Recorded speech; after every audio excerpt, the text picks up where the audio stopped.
มาประเทศไทยครั้งแรกในชีวิตเงินเดือนตอนแรกเฮาได้มาเฮ็ดงานบ้านก็4,000 บาทคอย3,000 บาท3,000 บาทงานแรกประมาณแรกประมาณแรกๆตะกี้สมัยตะกี้ยังบ่มีโทรศัพท์ถ่ายรูปเอารูปมันจะมีรูป พ่อรูปแม่มาถ่ายล่างไว้เด้เอามานำมีพ่อมีแม่แล้วมีพ่อมีแม่แล้วก็มีเฮาแบบนั่งเบิ่งไปเบิ่งมาแบบหายย่วยแล้วเนี่ยออกไปทางหน้าเนาะผัดมีแต่ตึกมีแต่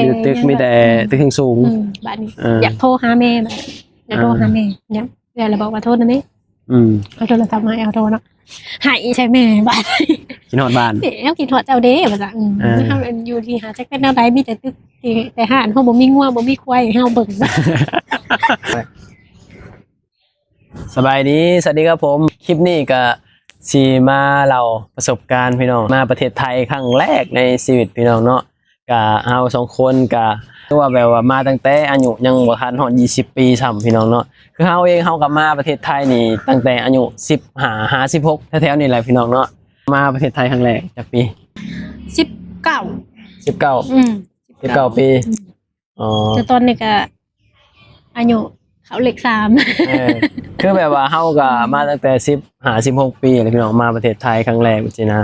คือมาแรกๆเนาะมาแรกๆก็ตื่นเต้นหลายพี่น้องกับมาอยู่ไทยครั้งแรกเนาะเฮาเองเฮาก็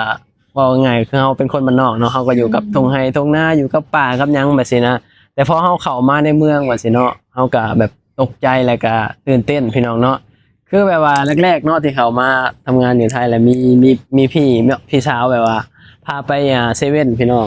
คือแบบที่เราว่าคนบ้านนอกเนาะเด็กน้อยพ่อมันนะว่า15 16มันก็ยังน้อยอยู่เด้บ่แล้วกันเนาะก็ยังบ่ทันแบบว่าความคิดมันก็ยังน้อยอยู่แบบนี้นะก็พี่สาวพาไปเซเว่นก็ตกใจเพราะว่าประตูเซเว่นนี่มันเปิดเองพี่น้องอันนี้คือแบบคือแปลกใจแฮงพี่น้องเนาะอันนี้ก็ต้องเข้าใจก่อนว่าคนเฮามันบ่เคยเห็นเนาะคือมันแปลกใจว่าเฮาว่าประตูมันคือเปิดเองแบบนี้นะเข้าไปในเซเว่นประตูคือเปิดเองแบบนี้นะขนาดนั้นเลยวะจริงเพราะว่าเฮาบ่เคยเห็นเนาะคือเฮาอยู่แต่ในทุ่งไร่ทุ่งนาเด้พี่น้องเนาะเฮาบ่เคยแบบมาแบบว่าอยู่ในเมืองในหยังแบบนี้นะพอมาอยู่ในเมืองมันก็สิแปลกๆหลายสิ่งหลายอย่างแบบนี้นะเข้าเซเว่นแรกๆตกใจเพราะว่าเฮาคิดว่าประตูเซเว่นมันก็เปิดเองแบบนี้นะอันนี้คือบ่เคยเล่ามาก่อนพี่น้องเนาะก็สิมาเล่าให้พี่ๆฟังเนาะเฮาเข้าเซเว่นประตูเปิดเองแล้วของมันวางไว้เต็มอยู่เนาะเฮาก็คิดว่าแบบเขาเจ้าคือวางของไว้แบบนี้เฮาว่าเนาะเฮาก็บ่เข้าใจนะแบบว่าแถมยังบ่มีคนมาเบิ่งเวลาคนเข้าไปซื้อของแบบนี้นะคนสิบ่ลักเอาบ่คนสิบ่ขโมยเอาบ่แบบนี้นะในความคิดสักน้อยเนาะตอนเด็กน้อยแบบนี้นะ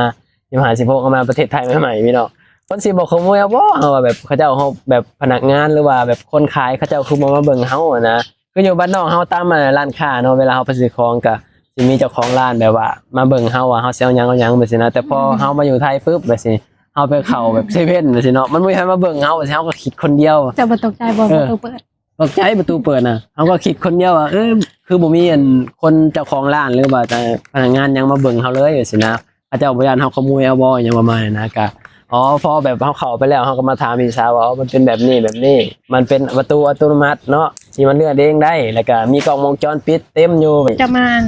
เถื่อทำเรียนจะเฮ็ดงานหยังเฮามาแรกๆเฮ็ดงานอยู่พระราม2เนาะพี่น้องเฮ็ดงานอยู่พระราม2แล้วก็เฮ็ดงานโรงงานงานโรงงานลงปั๊มพลาสติกปั๊มกระดาษนี่นะก็อยู่กับเครื่องนะก็อยู่หันก็ย่านอยู่หันก็หลายปีได้แล้วก็คิดฮอดบ้าน 4-5 ปีมาแรกๆคิดฮอดเลยเนาะหายอยู่บ่หายมาแรกๆคิดฮอดบ้านแฮงคิดฮอดแบบนี้นะแบบว่าดีแน่แต่ว่ามาอยู่กับญาติพี่น้องแบบนี้นะมันก็เลยแบบว่าดีแน่แบบนี้นะแม่อยู่กับญาติพี่น้องหลายคนเลยก็มีบ้านในบ้านเจ้าของนำแบบนี้นะมีพี่มีหยังมีพี่สาวมีพี่ชายอยู่นะคนรู้จักแล้วก็ญาติพี่น้องนั่นแหละมันก็เลยแบบว่าหลายคนเห็นในเฮาแบบว่าเห็นในเฮาบ่เหงาแล้วก็เห็นในเฮาแบบคิดฮอดบ้านมันก็น้อยลงแบบนี้นะเจ้าเด้ค่อยแบบงานแรกประมาณแรกค่อยมาแรกค่อยไปอยู่น้ำเอื้อยประมาณมื้อนึงเนาะเอื้อยก็แบบเฮ็ดงานบ้านเนาะแล้วก็ให้เขาไปพักนำเอาไปพักนำตัวเองก็บ่มีหยังเฮ็ดแล้วเนาะเอื้อยบอกว่าให้เขาไปอยู่ห้องโลดบ่ได้มีหยังเฮ็ดเข้าไปแล้วแบบนั่งไปนั่งมาเอาหูป เอาแบบแต่ตะกี้สมัยตะกี้ยังบ่มีโทรศัพท์ถ่ายรูป เอารูป มันจะมีรู รู ป ป แบ พ่อบ รูปแม่มา ถ่ายล่างไว้เด้แล้วเอามานํแบบ มีพ่อมีแม่ แล้วมีพ่อมีแม่แล้วก็มีเฮาแบบนางเบิ่งไปเบิ่งมาผัดหายหายหายหายหน่วยแล้วแนมออกไปทางหน้านอกห้องผัดมีแต่ตึกมีแต่ มีแต่ตึกสูง บ้านนี้อยากโทรหาแม่แบบอยากโทรหาแม่ยังแล้วบอกว่าโทษนะแม่เอาโทรศัพท์มาเอาโทรเนาะหายใช่แม่บ้าน กินฮอดบ้าน เดี๋ยวกินฮอดเจ้าเด้ว่าจ้ะเฮาอยู่ที่หาจักเป็นแนวใดมีแต่ตึกแต่ห้านเฮาบ่มีงัวบ่มีควายให้เฮาเบิ่งสบายทั้งอยากงัวแล้วอยากหาย เอาจริงๆพี่น้องเนาะผู้หญิงร้อยทั้งร้อยเมื่อก่อนเนาะ หายอยู่หันประมาณ3มื้อแม่นร้อยทั้งร้อยผู้หญิงที่มาประเทศไทยครั้งแรกเมื่อก่อนได้ตั้งแบบว่าย้อนไปแบบหลาย10ปีนะเป็น40ปีนะเมื่อก่อนยังบ่ทันมี Facebook เอาง่ายๆซะยังคุยยังบ่ได้เห็นหน้ากันแบบนี้นะพี่น้องเฮาเชื่อว่าผู้หญิงร้อยทั้งร้อยให้เพราะว่าเฮาเองเฮาก็มีหลานเนาะลูกน้าสาวแหละก็ให้คือกันพี่น้องให้2มื้อ3มื้ออันนี้ก็ให้2มื้อ3มื้อพี่น้องคือหลานก็ให้2มื้อขึ้นไปดาดฟ้าเนาะมันสิมีดาดฟ้าโรงงานแบบสินะขึ้นไปแล้วก็แนมไปก็ถามเฮาว่าทางไหนบ้านเฮาทางใดทางกลับบ้านเฮาสินะให้เฮาเชื่อว่าผู้หญิงร้อยทั้งร้อยเป็นได้ซั่นพี่น้องเนาะมันบ่คือตอนนี้มันบ่คือสมัยนี้มันมีแบบโทรเห็นหน้ากันน่ะนะเงียบๆคนเดียวแล้วแบบแม่นแนมไปทางไหนก็มีแต่ตึกมีแต่ตึกสูงพันอยู่แถวรามเนาะทัดบ้านเขาแบบแบบมีแต่ตึกบังไว้แบบนี้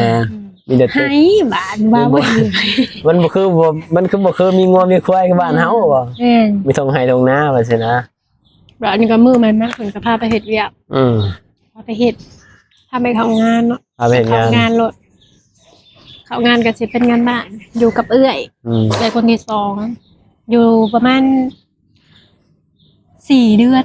4-5 เดือนได้เงินก่อนแรกเนาะเงินเดือนตอนแรกเฮาได้มาเฮ็ดงานบ้านก็ 4,000 บาท 4,000 บาท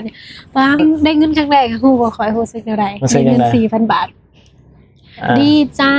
จแนมแยงเงินทันแยงแล้วยังอีกบ่ว่าตอนจะมาใหม่ๆเจ้าเงินเดือนเท่าใด 4,000 บาทค่อย 3,000 บาท3,000 บาทกินอยู่นำเขาเจ้าเบิดก็กินอยู่นำนายจ้าเป็นงานโรงงานอันอยู่ประมาณ 4-5 เดือนเนี่ยแหละแต่กับเมื่อบ้านเมื่อกับเอื้อยเมื่อบ้านแล้วก็บ้านนี่ลงมาอีกเมื่อบ่ได้เฮิงนอกเมื่อประมาณ10 กว่ามื้อแล้วก็ลงมาอีกลงมากันนี่ก็ไปเฮ็ดงานแม่บ้านอีกบ่นึงก็ได้เงินเดือนเท่าใดเนาะเงินเดือน 5,000 อยู่ในหันก็แบบ 5,000 มันก่อนก็หลายเนาะหลายได้เงินเดือนอัน 5,000 แล้วก็อยู่ไปก็เก็บเงินได้อัน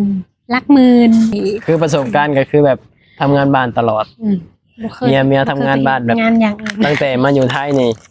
มาแรกๆก็ทำงานบ้านแล้วก็ต้นทุกมื้อนี่ก็ยังทำงานบ้านอยู่บ่เคยทำงานร้านอาหารบ่เคยทำโรงงานส่วนเฮานี่งานโรงงานก็เคยแล้วร้านอาหารก็เคยแล้วร้านอาหารนี่3 บ่อนแล้วที่เฮาแบบว่าย้ายงานมาแบบนี้นะรวมๆแล้วมาอยู่ไทยเป็นรวมๆแล้วเป็น10 ปีนี่เฮาย้ายงานนี่ประมาณ1 2 3 4 5 บ่อนปัจจุบันนี่แต่ว่ามีตลาดอาหารมีโรงงานเถื่อเดียวคือมาแรกๆโรงงานเถื่อเดียวนอกนั้นร้านอาหารอยู่นนทบุรีแล้วก็อยู่ลาดพร้าว87แล้วก็ลาดพร้าว71แล้วก็ลาดพร้าว71อีกนี่3-4 เทื่อว่าไงกับ4 เทื่อแหละร้านอาหารนะ4 เทื่อ4 ร้านแล้วที่เฮาอยู่เพราะฉะนั้นร้านที่เฮาอยู่ก็คือก็คือแบบว่าครั้งแรกมาทำงานโรงงานพี่น้องเนาะเงินเดือน 3,000 บาท 3,000 บาทนี่ก็หลายเด้เมื่อก่อนเนาะไว้ 4,000 แม่นคือเมื่อก่อน 1,000 บาทนี่สามารถแลกได้ 1,000 บาทสามารถแลกได้ 250,000 กีบเนาะมันตะกี้100 100ก็25เปล่า 25,000 แม่น 25,000 กีบอยู่ล่ะคือแบบว่าเมื่อก่อน 1,000 บาทนี่สามารถแลกได้ 250,000 กีบพี่น้องคือแบบว่าแม่นตอนแบบว่าเงินยังบ่ทันเฟ้อนะคือในปัจจุบันนี่แม่นคือในปัจจุบันนี่1,000มัน600,000 กว่าพี่น้องพี่น้องคิดเบิ่งว่ามันขึ้นนะส่ำใดมันเฟ้อนักหรือมันเฟ้อนะคิดเบิ่งตั้งไปว่าตั้งแต่250,000 1,000 บาท 250,000 กีบขึ้นมา600,000 กว่า650,000คือมันขึ้นมาเกยแบบจนเลยแบบเลยครึ่งนะจนเลยครึ่งพี่น้องจนเลยแบบครึ่งนึงนะคื คือขึ้นมาแฮงเงินเฟ้อแฮงแบบนี้นะพี่น้องเนาะเอาแบบคำแบบว่าเฮาว่าตอนเฮามาประเทศไทยแรกๆนี่สำหรับช่วงนั้นน่ะเฮ็ดหันเฮ็ดนี่มันก็ง่ายเนาะของมันบ่แพงแบบนี้นะเฮ็ดนั่นเฮ็ดนี่มันก็ได้แบบนี้นะตั้งแต่แบบว่าสมัยทองบาทหนึงมัน22,000 23,000พี่น้องถ้าตอนนี้บางเนี่ยทองตอนนี้มัน60,000กับ70,000น่ะพี่น้องคิดเบิ่ง โมเมนต์70,000บ่ โอ้แบบขึ้นมาหลาย เท่านั้นแหละนั่นแหละพี่น้องเนาะก็ประมาณนั้นแหละเนาะเฮาก็มื้อนี้เฮาก็บ่มีหยังหลายก็มาเว้าเรื่องประสบการณ์มาใช้ชีวิตอยู่เมืองไทยและก็มาหาเงินอยู่ที่ประเทศไทยพี่น้องประสบการณ์มาตั้งแต่แรกๆจนเท่าปัจจุบันนี่พี่น้องเนาะจริงๆแล้วแม่ จ น นเฒ่า จริงๆแล้วกับประเทศไทยก็เหมือนบ้านหลังที่สองของพวกเฮาเนาะที่แบบเฮาคุ้นเคยชินเคยผูกพันแบบนี้นะแม่นปากลืมตาได้ก็เพราะมาหาเงินอยู่ที่ประเทศไทยนี่แหละพี่น้องเนาะคลิปนี้ก็บ่มีหยังหลายเนาะเฮาก็สิได้ปิดคลิปแล้วก็ขอบคุณพี่ปานาอาเด้อที่เข้ามาติดตามเราสองคนที่เข้ามาซัพพอร์ตและก็เขาให้กำลังใจเราสองคนเนาะเอาไว้พอกันคลิปหน้าไปแล้วคลิปนี้สบายดีสวัสดีครับผมมาตะ